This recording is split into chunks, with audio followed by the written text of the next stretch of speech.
오늘은 우리가 성령 강림절이 지난 후 두 번째로 맞이하는 주일입니다.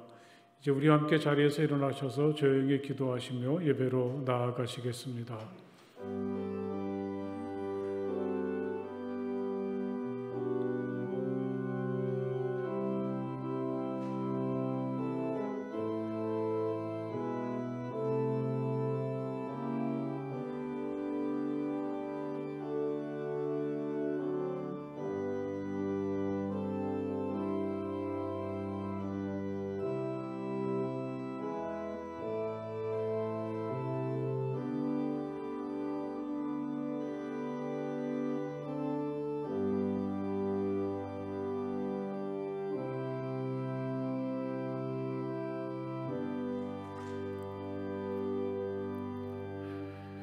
내 영혼아 주님을 찬송하여라. 마음을 다하여 그 거룩하신 이름을 찬송하여라. 내 영혼아 주님을 찬송하여라. 주님이 베푸신 모든 은혜를 잊지 말아라. 주님은 너의 모든 죄를 용서해 주시는 분, 모든 병을 고쳐 주시는 분, 생명을 파멸해서 성량해 주시는 분, 사랑과 자비로 단장하여 주시는 분, 평생을 좋은 것으로 흡족히 채워주시는 분, 내 젊음을 독수리처럼 늘 새롭게 해주시는 분이시다. 아멘.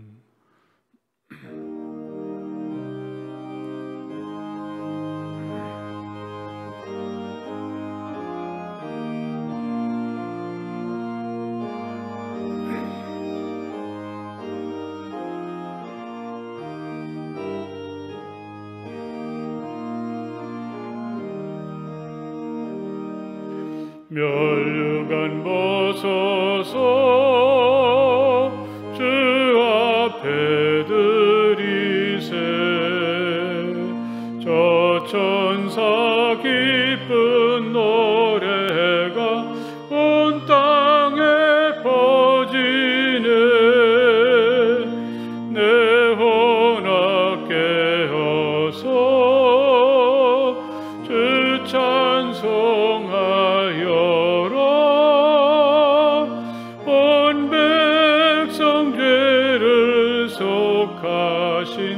만왕의 왕일세.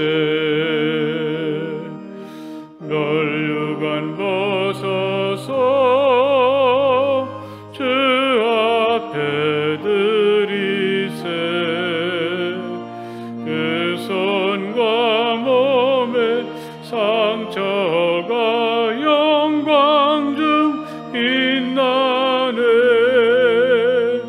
하늘의 천사도 그 영광 보고서 고난의 신비 알고자 늘 흠모하도다. 멸류관 벗어서 주 앞에 드리세. 온 세상 전쟁 그치고 참 평화 오겠네. 주 보좌 앞에서 온 백성 엎드려 그 한량 없는 영광을 늘 찬송합니다.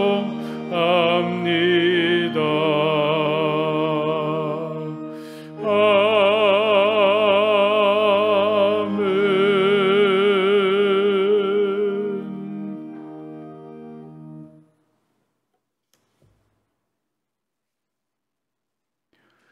나의 힘이시며 희망이신 하나님을 찬양합니다. 마음을 다하여 드리는 우리의 예배를 받아주시며 하늘의 은혜와 복을 충만히 내려 주옵소서. 우리는 날마다 주어진 일에 최선을 다한다고 하지만 기대하던 열매가 없어서 허탈할 때도 많습니다. 그럼에도 불구하고 실망하지 않고 씨를 뿌리게 하옵소서. 눈물을 흘리며 씨를 뿌리는 사람에게 기쁨으로 거두게 하시는 하나님을 믿으며 다시 시작하게 하옵소서. 맥없이 현실에 끌려가기보다는 나를 향하신 하나님의 뜻을 이루는 행복으로 오늘을 살게 하옵소서. 예수님 이름으로 기도합니다. 아멘. 이 시간 우리와 함께 침묵하시며 마음으로 하나님께 기도드리시겠습니다. 하나님, 제가 여기 있습니다.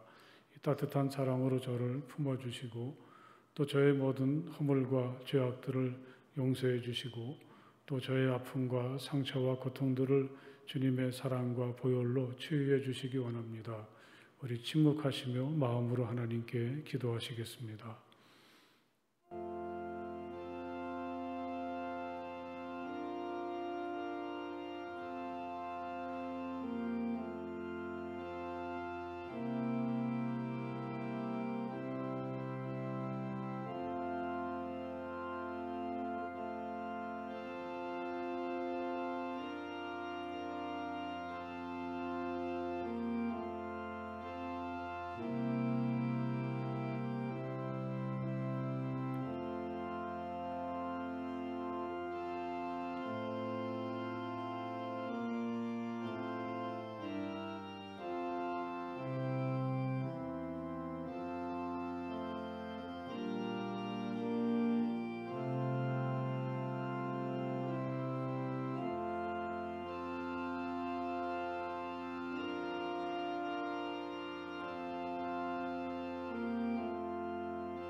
하나님, 내 속에 깨끗한 마음을 창조하여 주시고 내 속을 견고한 심령으로 새롭게 하여 주십시오.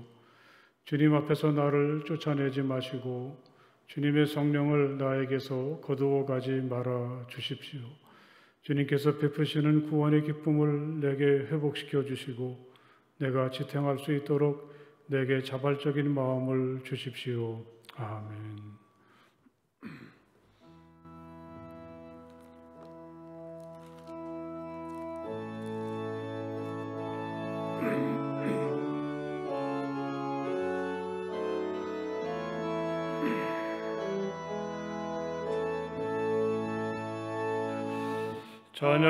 찬양하라 내 영혼아, 찬양하라 내 영혼아, 온 마음과 정성 다하여 주 찬양하라.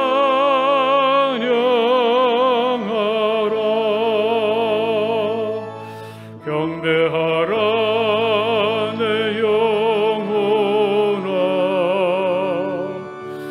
경배하라 내 영혼아, 온 마음과 정성 다하여 주 경배하라.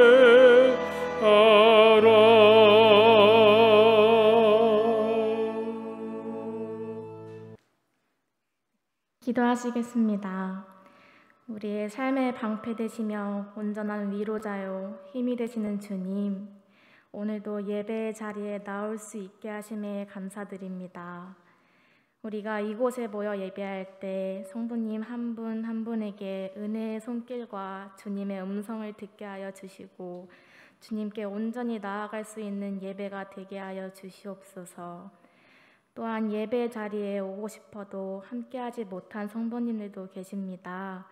질병의 문제를 비롯해 여러 가지 어려움 속에 계신 성도님들까지도 주님 만나주시고 붙들어 주시옵소서. 특별히 다음 세대 아이들과 여름 성경학교를 위해 기도합니다. 이번 여름 성경학교를 통하여 우리 아이들이 코로나로 잃어버린 신앙을 찾고 하나님이 우리와 함께 하심을 깨닫게 되는 자리가 되게 하여 주시옵고 준비하는 전도사님과 교사들에게도 큰 축복을 내려 주시옵소서. 우리가 살아갈 때에도 오직 하나님만이 기준이 되고 하나님의 자녀임을 깨달으며 기쁨으로 살아가게 하여 주시옵소서. 하나님을 더 사랑하고 자기 자신을 더 사랑하며 이웃을 더 사랑하게 되길 간절히 기도합니다. 마지막으로 목사님과 두 분 전도사님을 위해 기도합니다. 영육 간의 강건함을 주시고 지치지 않는 마음과 힘을 주시옵고 말씀을 전하실 때 우리의 마음의 문이 열려지게 하시며 주님께 더 가까이 나아갈 수 있는 은혜의 말씀이 될 수 있도록 인도하여 주시옵소서. 새로 시작하는 한 주도 주님으로 인한 기쁨과 행복이 가득하도록 지켜주시고 주님의 음성에 순종하며 각자의 자리에서 드리는 예배와 찬송, 기도를 기쁘게 받아주시옵소서. 하나님 아버지만을 의지합니다. 사랑이 많으신 예수 그리스도의 이름으로 기도합니다. 아멘. 오늘 하나님께서 우리에게 주시는 말씀은 구약성경 열왕기상 19장 8절에서부터 18절까지의 말씀입니다. 다 찾으십시오.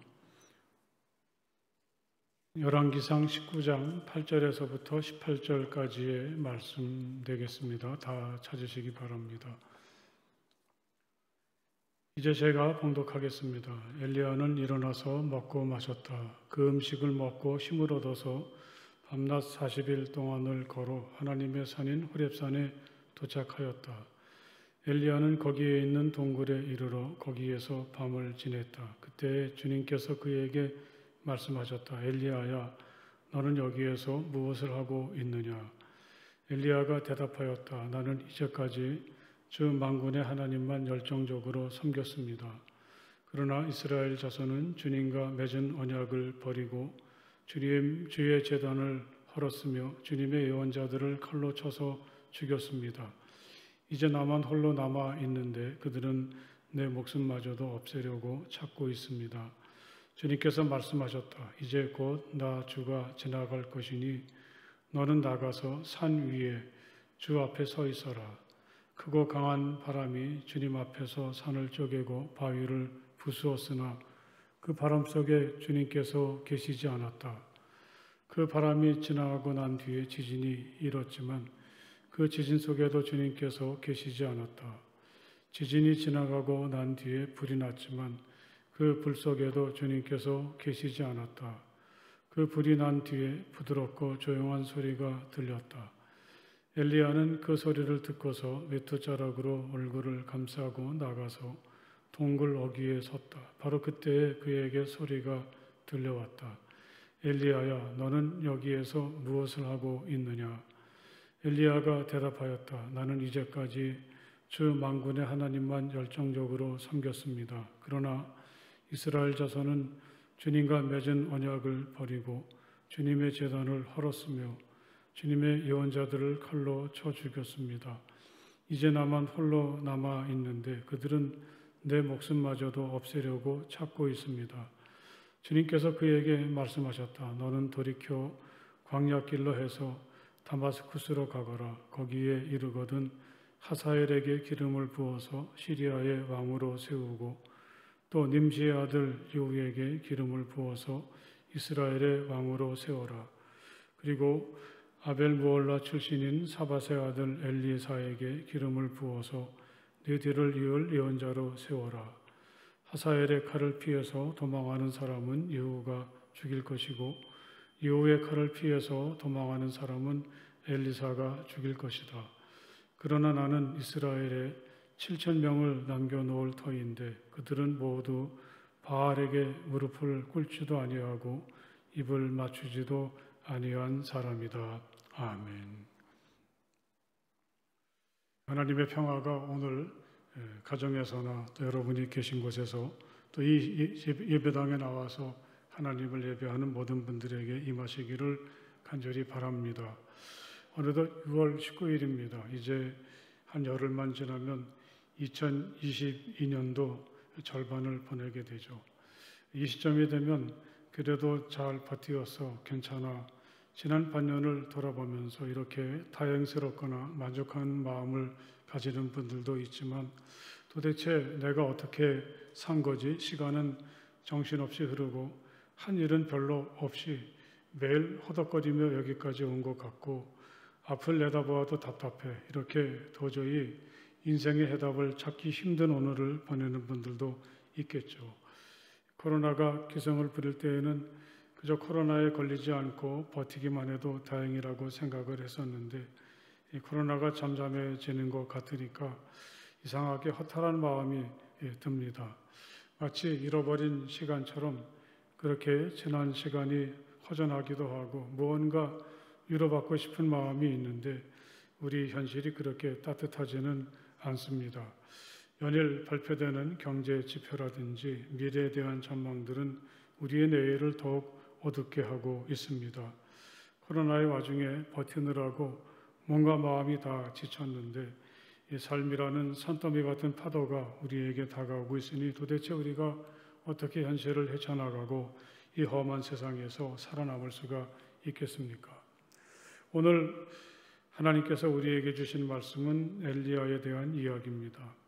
엘리야는 세상을 살았던 수많은 사람들 중에 아주 특별합니다. 그는 죽음을 경험하지 않고 살아서 하늘로 올라갔죠. 하나님께서 그를 얼마나 귀하게 여기시기에 그는 죽지 않고 하늘로 올라갔을까요? 제게는 그 엘리야에 대한 한 가지 선명한 기억이 있습니다. 벌써 30년 가깝게 된 것 같은데 엘리야가 바알과 아세라 선지자 850명과 단신으로 겨루어 이겼던 갈멜산에 간 적이 있습니다.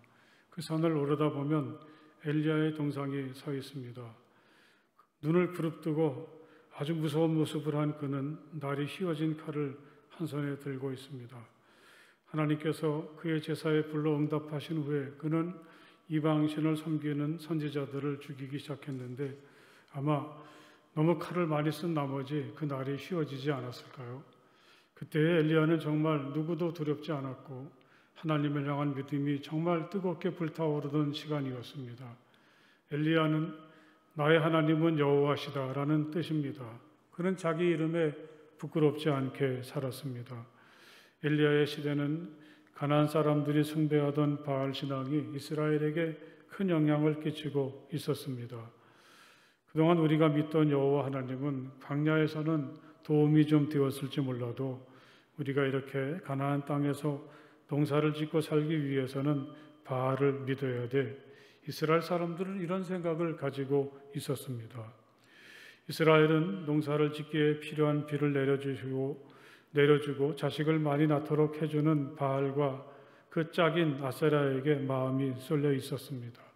더욱이 당시 임금인 아합이 바알을 극도로 숭배하던 시돈의 공주 이세벨과 결혼을 하고 나서 이 이세벨이 이스라엘의 왕실에 들어오면서부터 바알의 신앙은 점점 더 활발하게 퍼져나가기 시작했습니다. 이런 현실을 엘리야는 도저히 그냥 두고 볼 수가 없었습니다. 아주 극단적인 방법을 취합니다. 내가 섬기는 주 이스라엘의 하나님을 두고 맹세합니다. 내가 다시 입을 열기까지 앞으로 몇 해 동안은 비는커녕 이슬 한 방울도 내리지 않을 것입니다. 엘리야는 이렇게 이스라엘 전체에 가뭄을 선포했습니다. 그때부터 이스라엘에는 비가 내리지 않았습니다. 엘리야에게도 고통의 시간이 시작되었습니다. 그는 졸지에 이스라엘 모든 사람들에게 공공의 적이 되어서 숨어 지내야만 했습니다.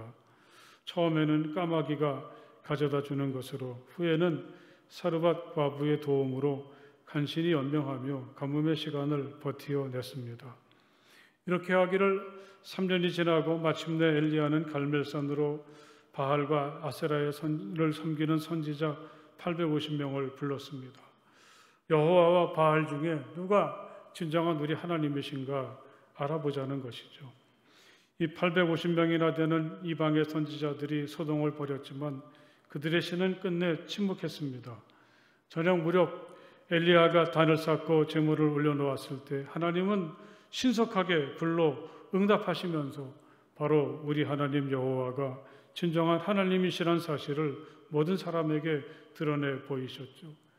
여세를 몰아서 엘리야는 바알과 아세라의 선지자들을 모두 죽였습니다.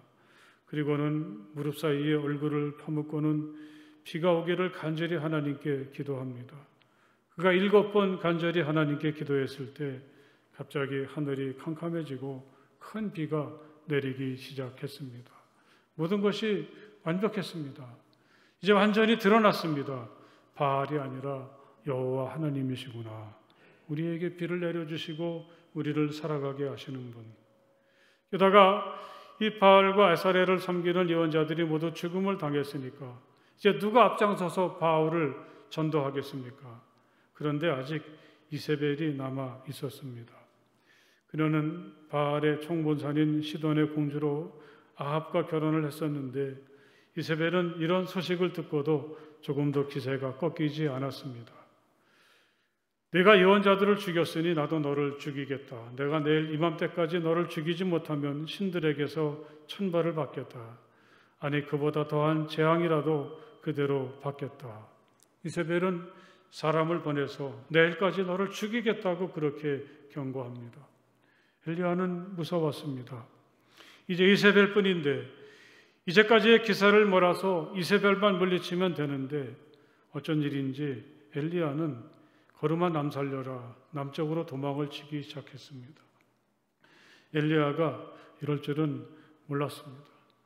850명의 선지자들과 담대하게 맞서던 엘리야가 도대체 어디로 간 것인지, 엘리야는 이세벨을 피해서 도망을 치다가 로뎀나무 아래 쓰러져서 죽기만을 기다리는 신세가 되었습니다.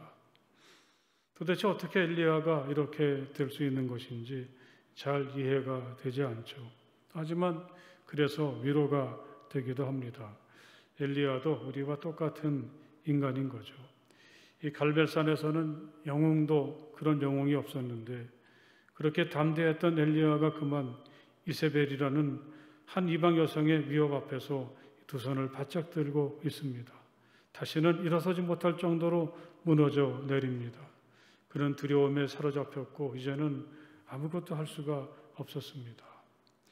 그는 마치 철없는 어린아이처럼 하나님께 불평불만을 늘어놓습니다. 주님, 이제는 더 바랄 것도 없습니다. 나의 목숨을 거두어 주십시오. 하나님, 차라리 날 죽여주십시오. 난 이제까지 헛수고만 했습니다. 아무리 애를 써도 달라지는 것은 없습니다. 그는 이렇게 하나님께 체면이고 뭐고 생각하지 않고 그저 나오는 대로 이야기를 짓거려댑니다. 그야말로 징징대는 거죠. 다른 사람도 아니고 엘리야가 이런다는 게 참 놀랍죠. 그것도 갈멜산에서 극적인 승리를 거둔 후에 엘리야가 이렇게 되었다는 것은 사실은 잘 이해가 되지 않습니다. 하지만 생각해 보면 이게 인간이 아니겠습니까?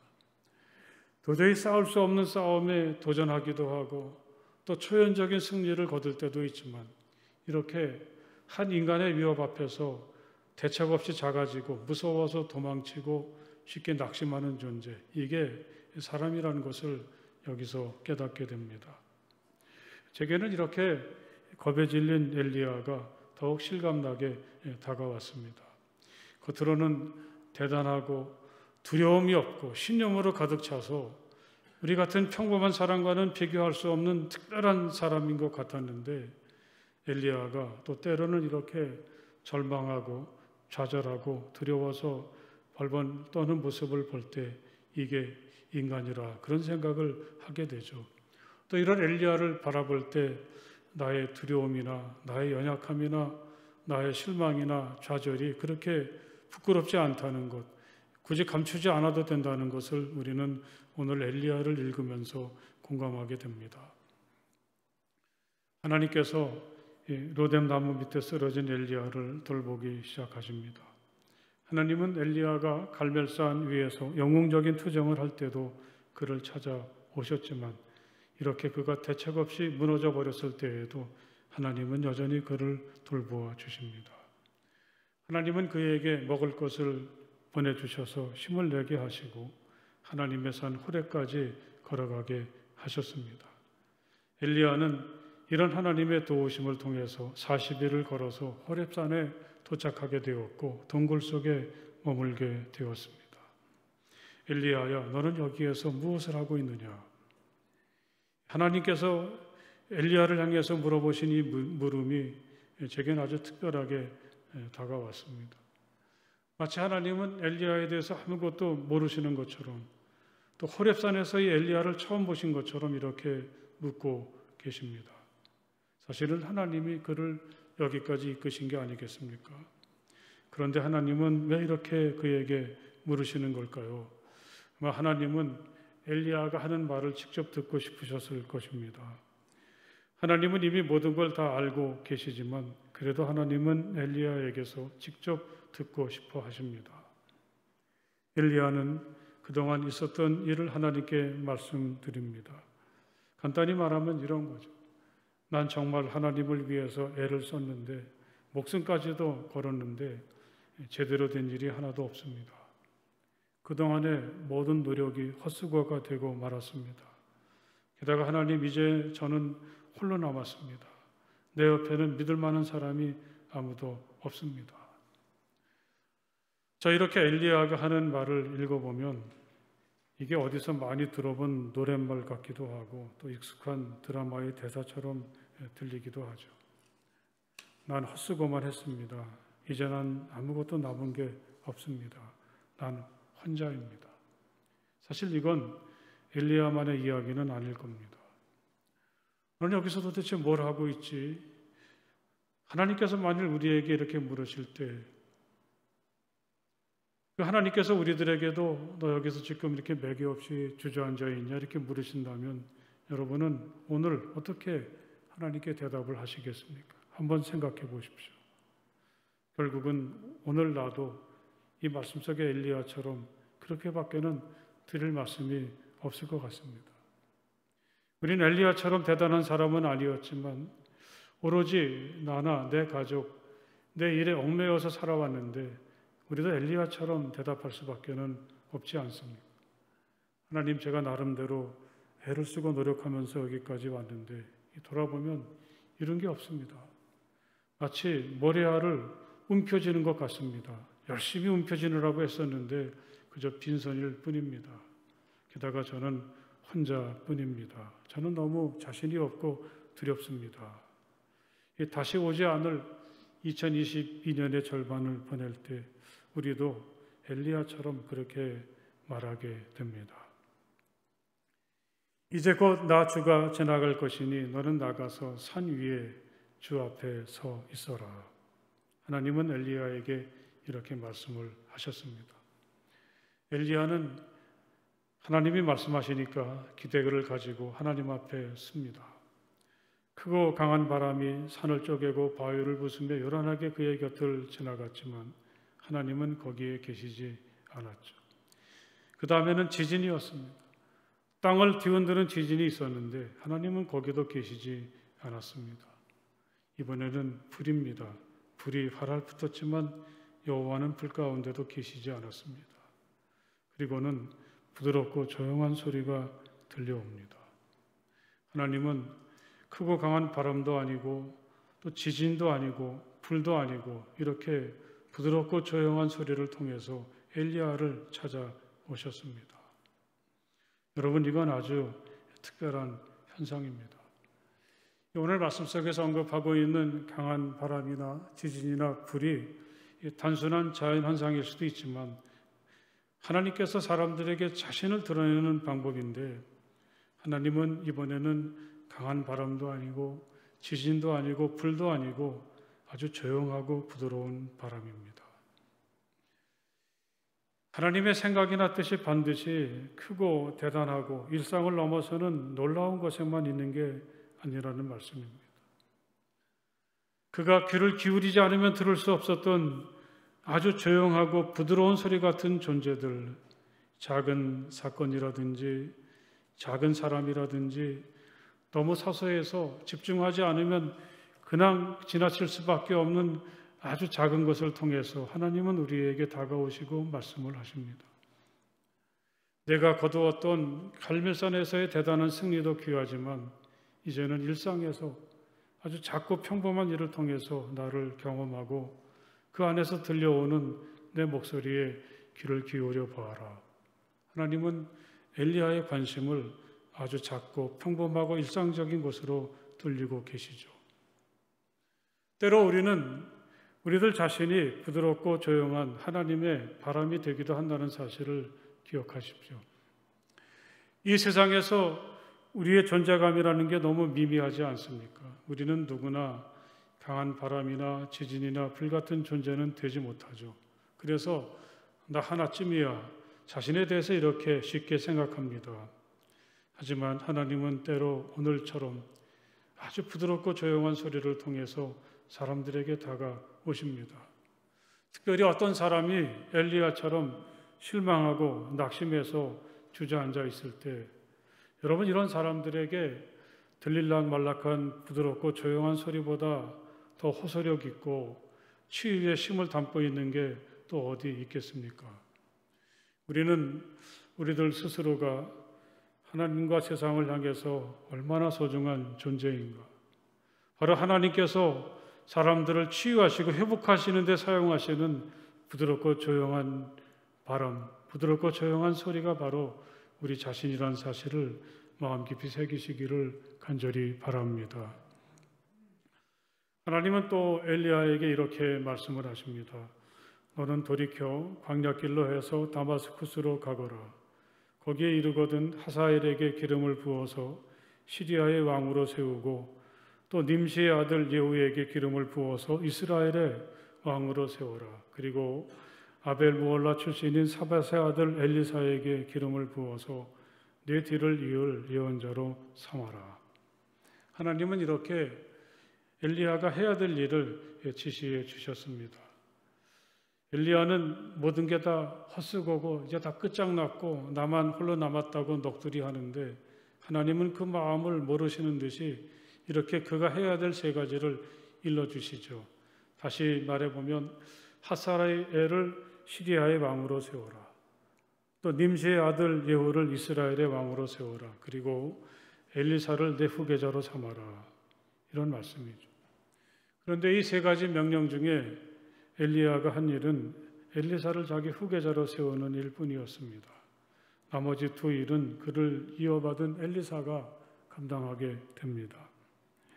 하나님의 이 말씀은 엘리야의 넋두리에 대하면 마치 동문서답처럼 맞지 않는 것 같지만 우리가 이 엘리야의 얘기를 계속해서 읽어보면 느껴지는 게 있습니다. 하나님이 모든 걸 다 알고 계셨구나. 마치 그 영화의 대사처럼 하나님은 다 계획이 있으시구나 하는 사실을 깨닫게 된다는 말씀입니다. 님시의 아들 예후는 이스라엘의 바알 신앙의 부흥을 가져온 아합 왕과 이세벨과 그 가문을 철저하게 멸망시킵니다. 또한 하나님께서 지명하신 시리아의 왕 하사엘은 바알에게 굴복했던 이스라엘을 향해서 온갖 만행을 저지르게 됩니다. 하나님의 명령을 하사엘에게 전하는 엘리사는 이 하사엘이 이스라엘에 저지를 무자비한 학살을 미리 바라보면서 눈물을 흘리며 슬퍼했습니다. 하사엘의 칼을 피해서 도망하는 사람은 예후가 죽일 것이고 예후의 칼을 피해서 도망하는 사람은 엘리사가 죽일 것이다. 이 말이 무슨 뜻인지 우리는 엘리야 이후에 되어지는 일들을 보면서 깨달을 수가 있습니다. 어쩌면 하나님께서 엘리야가 죽지 않고 하늘에 올라가게 하신 까닭이 바로 여기 있지 않을까. 좀 엉뚱한 생각이지만 스스로 그런 상상을 해봅니다. 네가 한번 보란 얘기겠죠. 엘리야는 지금 자기가 목숨을 걸고 바알의 선지자들을 다 물리쳐서 모든 게 다 끝냈다고 생각을 했지만 그래도 이 바알 신앙의 기세가 수그러들지 않아서 힘이 빠지고 분노하고 있습니다. 어떻게 이럴 수가 있느냐고 하나님께 따지죠. 그런데 하나님은 엘리야가 생각했던 것보다 더 멀리 바라보고 계시고 더 깊게 생각을 하고 계십니다. 나를 통해서 내가 살아있는 동안 이게 엘리야의 생각이라면 하나님은 여러 사람을 통해서 여러 시대를 거쳐서 그런 계획을 가지고 계시죠. 여러분 이건 오늘을 사는 우리에게도 정말 중요한 교훈이라고 생각합니다. 우리에게도 이런 조급함이 사실은 있죠. 어떤 일의 결말을 내가 보아야 되고 또 어떤 일을 수고했으면 꼭 그 열매가 나에게 주어져야 되고 이런 식으로 말입니다.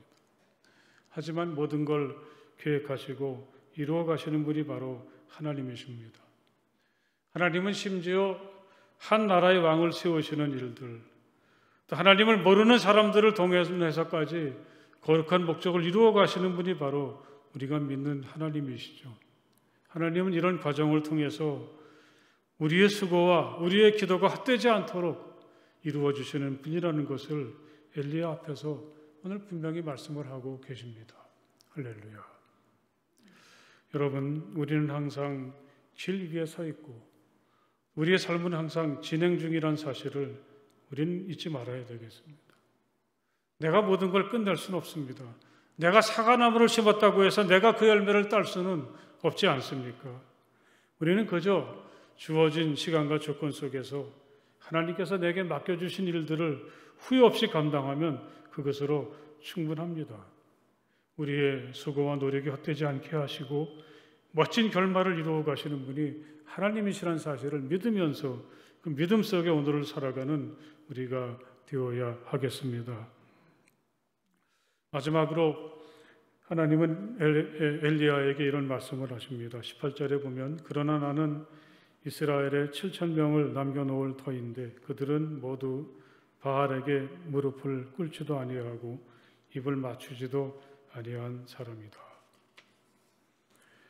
엘리야는 나만 홀로 남았다. 모두가 떠나고 모두가 다 변절하고 나뿐이다. 내가 믿을 사람은 아무도 없다.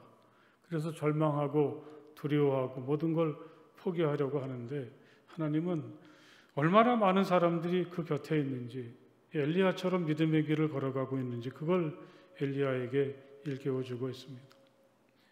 여러분 그 7,000명이라고 말할 때 이 말이 7,000명이지 7,000명이면 셀 수 없는 무수히 많은 사람들을 말합니다.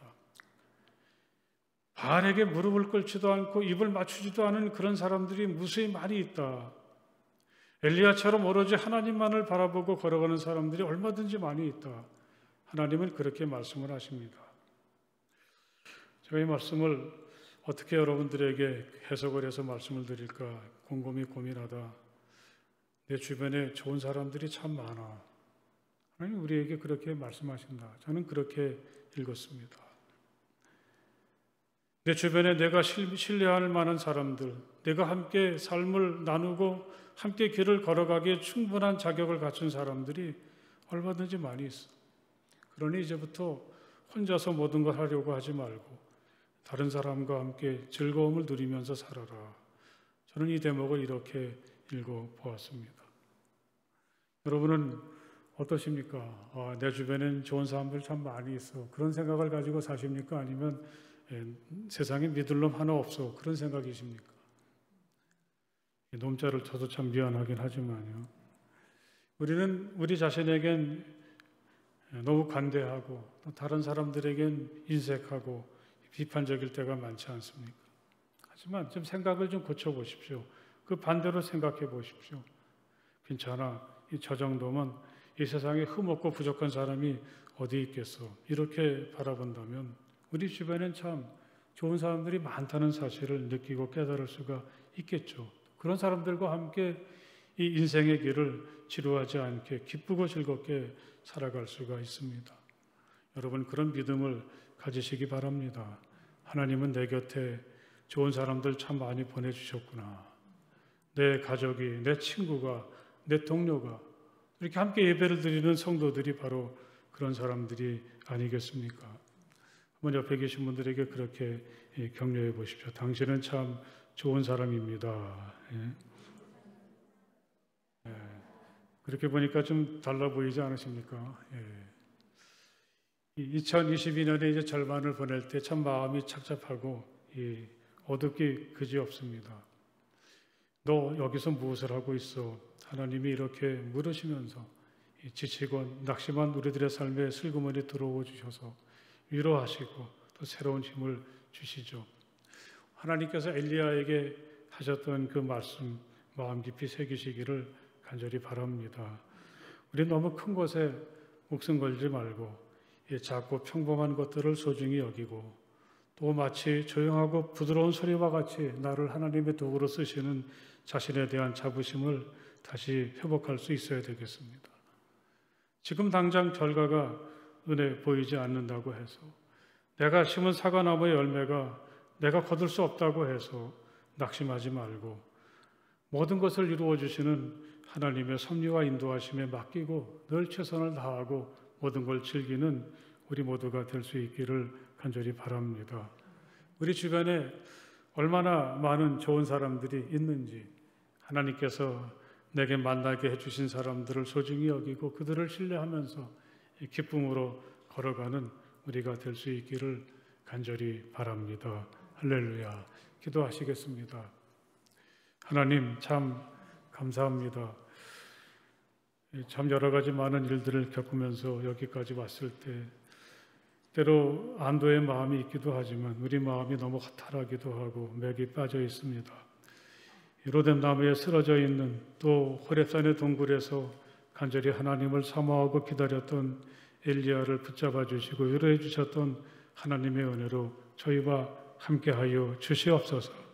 우리의 작은 일상을 통해서 또 하나님 아버지, 비록 당장 열매가 없더라도 하나님께서 이루어 주시리라는 믿음과 희망 속에서 또 하나님께서 내게 허락해 주신 참 좋은 사랑과 더불어 기쁨으로 오늘을 살아가는 우리 모두가 되게 하여 주시옵소서. 예수님 이름으로 간절히 기도드렸사옵나이다. 아멘.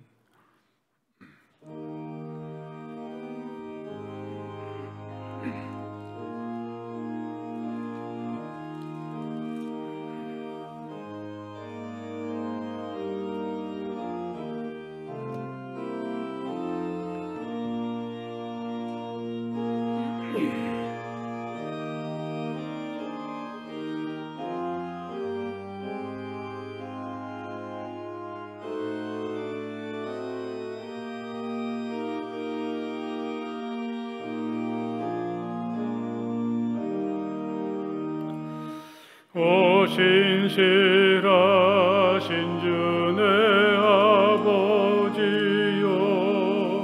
늘 함께 계시니 두려움 없네. 그 사랑 변찮고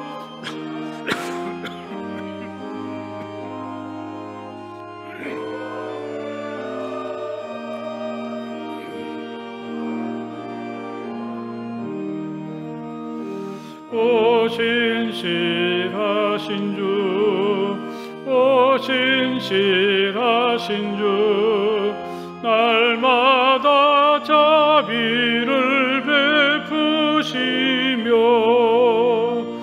일용할 모든 것 내려주니, 오 신실하신 주,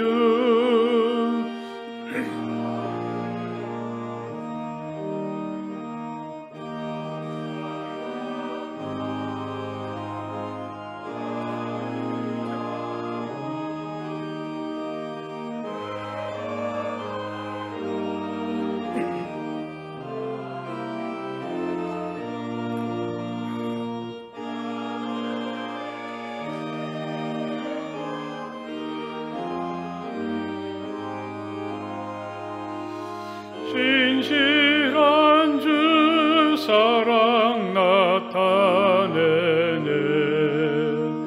오 신실하신 주, 오 신실하신 주, 날마다 자비를 베푸시며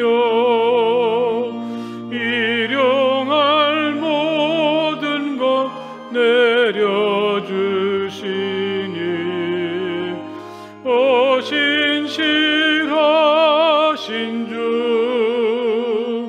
나의 구주, 내 죄를 사하여 아니하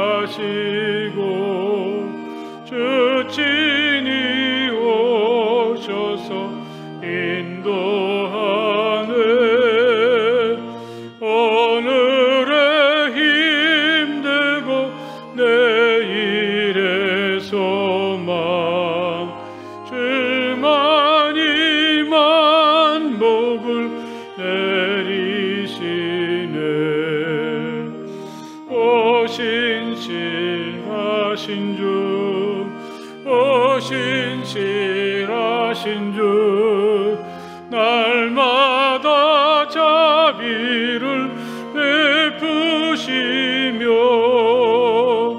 일용할 모든 것 내려주시니, 오 신실하신 주, 나의 구주. 이 시간 우리의 정성을 하나님께 드리며 함께 기도하시겠습니다. 영원하시고 거룩하신 하나님, 참 감사합니다. 지나간 시간 동안도 어려웠지만 하나님 돌보아 주셔서 하나님의 은혜 속에 살게 하시고 다시 귀한 날 주님 앞에 서게 하심을 정말 감사합니다. 우리가 기쁨으로 주님을 예배하며 우리 자신을 하나님 앞에 드리는 이 정성을, 또 감사한 마음을 이 예물에 담아 하나님께 드릴 때 하나님이 예물과 저희 자신을 온전히 받아 주시옵소서. 예물이 하나님의 귀한 뜻을 따라 잘 쓰여지게 하시며 다시 한번 하나님 앞에 자신을 드리는 모든 이들을 사랑으로 품어주시고 저희들의 머리에 손을 얹으시고 복내려 주시옵소서. 하나님께 소망을 품고 늘 기쁘고 감사하며 당당하게 살아가는 우리 모두가 될 수 있도록 복내려 주시옵소서.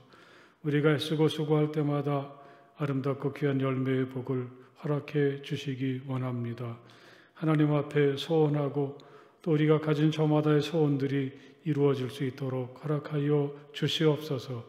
우리 가정을 언제나 밝은 얼굴로 비추어 주시어서 늘 밝고 건강하고 풍성하며 번성하는 이 지상의 작은 천국이 되게 하여 주시길 원합니다. 우리 자녀들의 길도 인도해 주시고 저들의 마음도 주님 지켜 주시옵소서.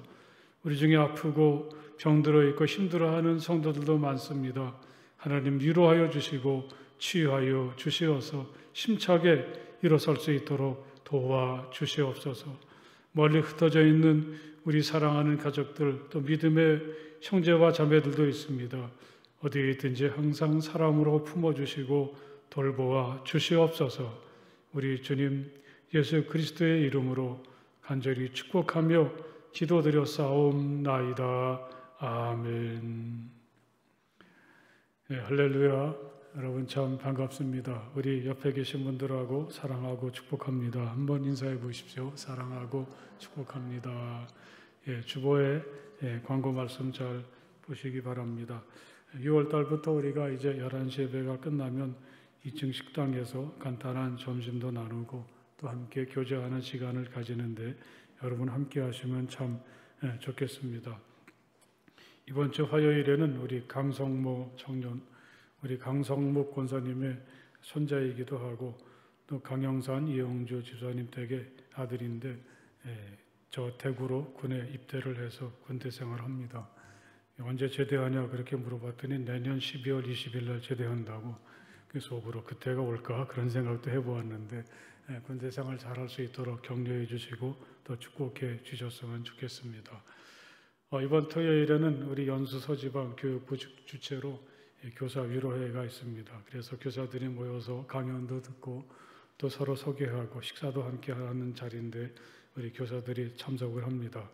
또 이제 그 성경학교를 준비하는 강습회를 주일날 또 하게 되는데 우리 교사들에게 관심을 가지고 많이 격려해 주시고 또 여러분 자녀들을 우리 성경학교 또 주일 교회학교에 많이 보내주셨으면 좋겠습니다. 7월 첫 주일에는 우리가 맥주 감사절로 지킵니다. 어려운 때일수록 이 감사의 기쁨이 더 크고 축복이 넘치는 몸인데 이 감사절 소중히 여기고 이 가족들과 함께 꼭 같이 예배를 드리시길 바라고요. 또 예배 중에 이 작은 음악회도 준비하고 있으니까 또 음악을 통해서도 위로받는 축복의 기회가 되시길 바랍니다. 창세기를 우리가 읽고 있는데 안내서를 뒤에 준비해 놓았으니까 꼭 챙겨가시기 바랍니다. 이번 주간하고 이 다음 주일 지나서 6월 28일이면 창세기 50장이 다 끝나게 되는데 끝까지 최선을 다해 주시고 우리가 7월 첫 주 지나고 7월 4일부터는 또 출애굽기를 이어서 같이 읽겠습니다. 매일 말씀을 통해서 하나님의 은혜를 경험하고 또 새로운 힘을 얻는 기회가 될 수 있기를 바랍니다. 우리 다 함께 자리에서 일어나셔서 이 주기도문 찬송 함께 찬송을 부르시겠습니다.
이제는 우리 주 예수 그리스도의 그 크신 은혜와 우리 아버지 하나님의 그 넓고 무한하신 사랑하심과 성령 안에서의 거룩한 사귐이 마음을 다해서 기쁨으로 우리 주님을 예배하는 모든 주님의 자녀들 가운데 영원토록 함께하여 주시기를 간절히 축원하옵나이다. 아멘.